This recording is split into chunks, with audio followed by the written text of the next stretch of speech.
Olá pessoal, tudo bem?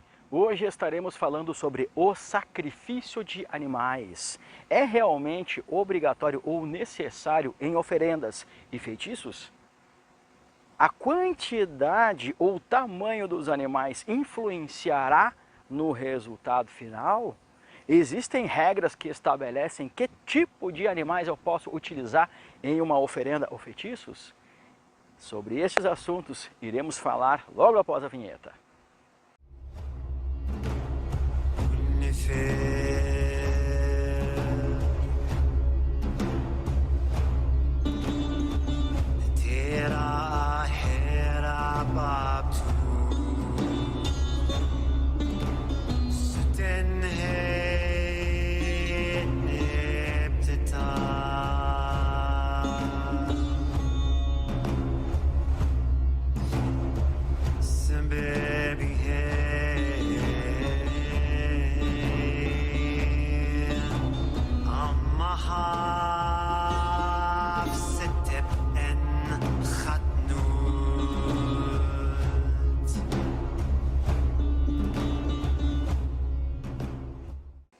Pois bem, pessoal, não podemos negar que em qualquer atividade nós temos dois pontos de partida. O primeiro é a teoria, o segundo é a prática. A teoria é o quê? A ideia, a base, a fundamentação. E a prática é o quê? Colocar em ação a ideia, a base, o fundamento, certo? Nem sempre o que a teoria organiza, na prática, vai ser eficiente. Vamos começar a quebrar o mito. É possível sim entregar oferendas e fazer feitiços sem o sacrifício de animais. Na teoria, uma oferenda ou um feitiço sem o sacrifício de animais vai ter sua força reduzida. Isto porque em todos os objetos que se pode utilizar em uma oferenda ou em um feitiço, aquele que possui maior representatividade, maior força espiritual é o sangue. Isto não há como negar. O sangue é o elemento com maior poder espiritual que existe em nosso mundo carnal, certo? Mas, na prática, nem sempre o uso de sacrifícios em oferendas e feitiços vai trazer resultados significativos. Isto porque, na prática, antes do sacrifício, existem vários detalhes que vão contribuir ou não para que se possa ter chances de resultados expressivos.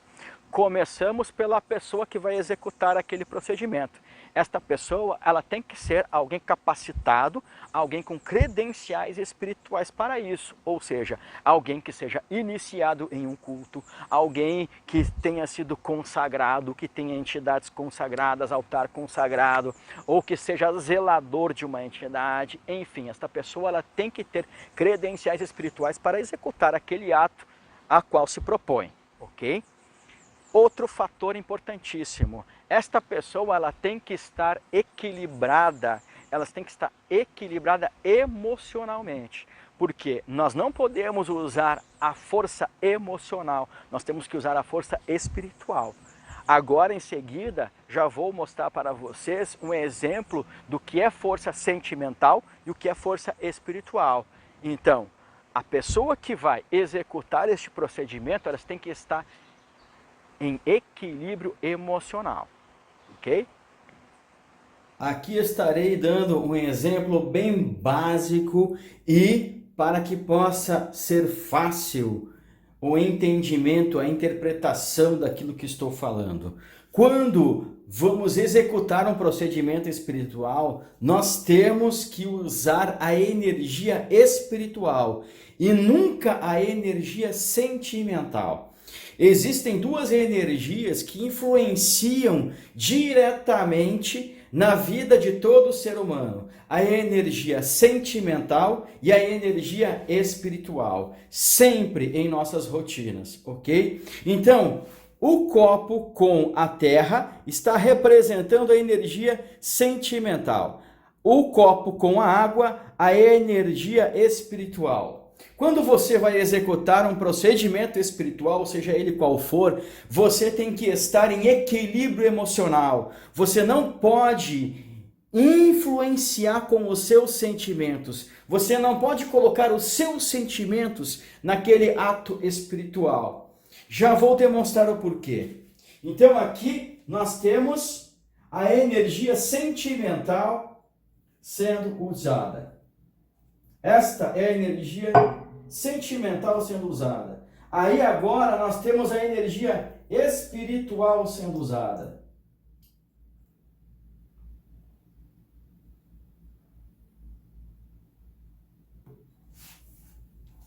Então, o que aconteceu aqui? Uma energia, ela fica ancorada, ela acaba influenciando apenas a sua fonte e aquilo que está próximo, ligado a ela diretamente. Então, esta aqui é a sua energia sentimental. O que ela faz? Ela influencia diretamente apenas na sua vida, na vida de quem está emanando essa energia, e ela não é profunda, ou seja, é uma energia passageira, e ela só vai influenciar no máximo pessoas que estão ligadas diretamente a você. Entende? E por que ela não é profunda? Já mostro aqui para vocês. Ó, então aqui no tecido, certo? O que nós temos do outro lado? Nós temos a areia aqui do outro lado? Não temos. O que nós temos aqui do outro lado? A água. Então, é isto que representa a energia sentimental. Ela vai ficar ancorada na sua fonte e vai influenciar no máximo aquilo que está ligado diretamente à fonte. Já a energia espiritual, que é a água, veja como ela se propaga. Ela enraiza, ela influencia também na vida de seu operador e ela se propaga. Entende? Então a energia espiritual, ela pode ser direcionada, enraizada e duradoura. A energia sentimental, ela não pode ser propagada, ela não se multiplica, não se expande, certo? Esta é a diferença. Mas aí de repente você pergunta, mas se a energia espiritual, ela também influencia em seu ponto de origem, ou seja, em mim mesmo, então se eu não tiver equilibrado espiritualmente, eu poderei, se for fazer um ataque espiritual, ficar com parte desta negatividade? Sim! Por isso também que a pessoa que vai executar o procedimento, além de ter um equilíbrio, controle emocional, ela tem que estar com sua manutenção espiritual equilibrada, porque senão o que ocorre, como ela é a fonte da negatividade, esta negatividade ela também poderá ficar com você, parte dela, assim como estamos vendo aqui com a água. A pessoa que vai executar este procedimento, ela deve estar equilibrada emocionalmente. Outro fator importante é como está a manutenção espiritual desta pessoa que vai executar este procedimento. Ela também deve estar equilibrada espiritualmente. Então, deve ser uma pessoa capacitada com credenciais espirituais para isso. Uma pessoa equilibrada emocionalmente e uma pessoa equilibrada espiritualmente, ok? Aí nós vamos para os materiais utilizados. Os materiais que serão utilizados, eles obrigatoriamente, eles devem ter significados expressivos para aquele objetivo em questão. Se é uma oferenda, então devem ser comidas, bebidas, objetos que sejam ligados àquela entidade a qual se destina. Se é um feitiço, devem ser objetos que tenham representatividade expressiva para o desejo a qual se vai alcançar, ok? Então, a energia de um procedimento, ela é derivada da soma de objetos utilizados. Então, cada objeto ele deve ter um significado ali dentro. Se o objeto não tiver significado ali dentro, ele poderá até mesmo anular a força de outros. Então é o conjunto todo que vai determinar a potência, a eficiência e durabilidade daquele procedimento, certo? A quantidade de objetos também. Se forem muitos objetos, talvez um ou mais possa anular outros. Se forem poucos objetos, talvez não gere energia suficiente para alcançar o seu objetivo.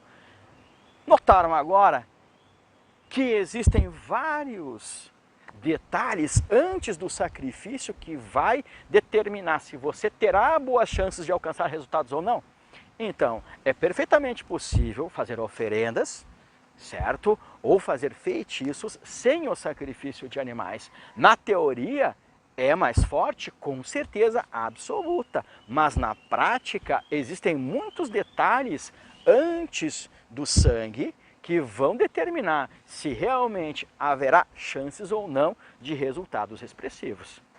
Uma dúvida que é muito frequente nos religiosos aos quais eu dou consultoria técnica é se a quantidade ou o tamanho dos animais utilizados vai influenciar. Sim, poderá influenciar, porém de forma negativa. Devemos relembrar que as chances de resultados está no quê? No tipo de materiais que se está utilizando e também na quantidade de materiais que se está utilizando, ok? Então, a quantidade de sangue, ele deve ser proporcional à quantidade de objetos que está sendo utilizado ali. Vou dar um exemplo bem básico aqui para vocês, ok? Vamos pegar um alguidar número 2, que ele tem mais ou menos uma boca nesse diâmetro aqui, em torno de 20 centímetros de diâmetro, tá? Um alguidar número 2, digamos que você comece a preparar ali o seu feitiço ali dentro, certo? Ou então a sua oferenda ali dentro. E você vai começar a fazer então o sacrifício dos animais, digamos que sejam galos. Sacrificou um galo, beleza. Sacrificou o segundo, beleza. Sacrificou o terceiro, tudo bem, mas dependendo do tipo de objetos que você utilizou ali naquela montagem ou na oferenda, com 3 galos talvez já chegue bem próximo das bordas o sangue do animal. Então, se você já chegou numa quantidade suficiente para deixar tudo ali coberto com sangue, não tem necessidade e não tem lógica você utilizar o 4º galo, tá? Nesse exemplo aqui. Então, dependendo da quantidade de materiais que você está utilizando, o tipo de procedimento que você está utilizando, você tem que ter uma certa coerência para a quantidade e tamanho dos animais que você vai utilizar. Por que nós falamos que o tamanho também influencia? Porque se eu pegar 3 frangos, tá? ou então 3 galos de briga, eles vão ter uma determinada quantidade de sangue. Mas agora, se eu pegar 3 galos criados, gordos, eles vão ter mais sangue. A tendência é de que tenham mais sangue. Então, se eu pegar, por exemplo, 4 galos de briga ou 4 frangos, eu consigo colocar neste mesmo feitiço ou oferenda do alguidar número 2 que eu mencionei agora, sem problema nenhum. Não vai transbordar de sangue, não vai ficar nadando ou afogado no sangue, ok? Mas agora, se forem galos criados, galos como a gente fala aqui, graúdos, tá? Que são animais velhos, gordos, aí a tendência é que tenham mais sangue. Então talvez 2 já sejam o suficiente, ok? Então é isso que você tem que levar em consideração. A proporção de materiais e de sangue, ela deve ser equivalente. Você não pode afogar o que você fez em sangue. Aí o que acontece? Você está abafando. Aí neste momento você está travando, você está afogando, você está travando aquilo que você mesmo está tentando fazer, certo? Mas agora, se nós temos aqui uma mesa, ok? Você colocou uma toalha e você vai fazer 3, 4, 5, 7 oferendas. Aí sim, podem ser 3, 5, 7 animais, porque daí vai um em cada oferenda. Então tem que ter uma certa coerência, tem que ter uma certa lógica. Você precisa pensar, raciocinar também nesse sentido. Um comentário que eu já vi várias vezes é o seguinte: casal de pombos Se for para sacrificar um casal de pombos, eu nem faço. Não dá nem para minha entidade palitar os dentes. Ah, desculpa. Eu não sabia que a tua entidade vinha na terra, bebia o sangue e ainda comia a carne dos animais sacrificados. Claro, com certeza. O que vai dar para ela comer? Não dá nada. Eu também não vou comer um negócio desse, não é verdade?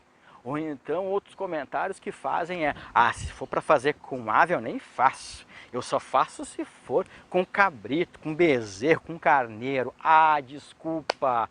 Eu não sabia que existia uma classe de entidades burguesa, a entidade burguesa que não aceita aves.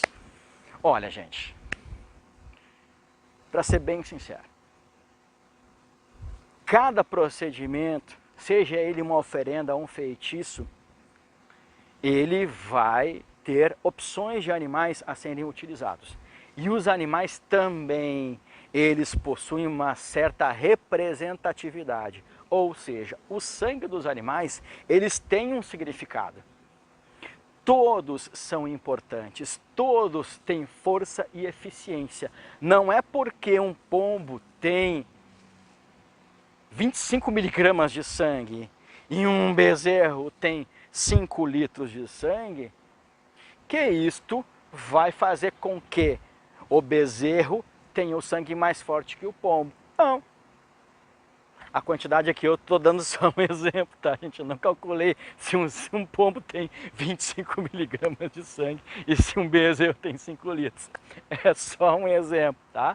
Então, não é a quantidade do sangue que tem a força espiritual, mas sim o elemento sangue e aquilo que ele representa. Para você que acredita que a quantidade de sangue é o que determina a potência e a eficiência de um procedimento espiritual, sinto muito, mas você precisa rever os seus conceitos e abrir um pouco mais a sua mente. Vou dar um exemplo bem básico. Digamos que tenhamos uma coluna com 3 metros de altura e ela é quadrada, 1 metro quadrado, feita de aço e concreto. No meio dessa coluna nós temos um furo onde passa apenas uma caneta. Pegamos um barril de pólvora, transbordando de pólvora, colocamos aos pés dessa coluna e ele explode. Bum! Como se dá essa explosão? Isto não é imaginação, isto é fato.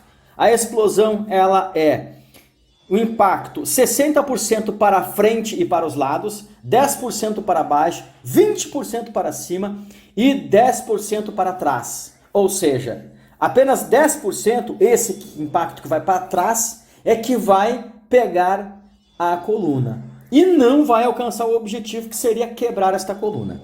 Porém, ali naquele furo onde passa uma caneta, se você colocar uma gota de nitroglicerina e ela explodir, o que vai acontecer? A explosão vem de dentro para fora e vai quebrar a coluna. Neste caso em específico, uma gota foi mais eficiente do que um barril cheio. Em outros casos, talvez um barril cheio seja mais eficiente e potente do que uma gota. Cada animal ele tem uma representatividade espiritual. É um exemplo, pombo. O pombo significa o quê? Ele significa esperança, renovação, vida nova, conquistas, vitórias, sucesso, êxito, progresso. Certo? Então cada animal ele tem um significado. O seu sangue ele tem um poder e seu significado. Não é a quantidade de sangue que vai melhorar ou aumentar a força, mas sim o que ele significa. Se dentro daquele objetivo, dentro daquele ato executado, se este sangue é equivalente a este propósito. Então, para qualquer ato espiritual, existem várias opções de animais. Nós temos que encontrar aquela que é coerente para o ato e também, por que não, para o bolso. Certo? Este é o recado de hoje. Espero que tenham gostado. Muito obrigado pela companhia de vocês. Até mais.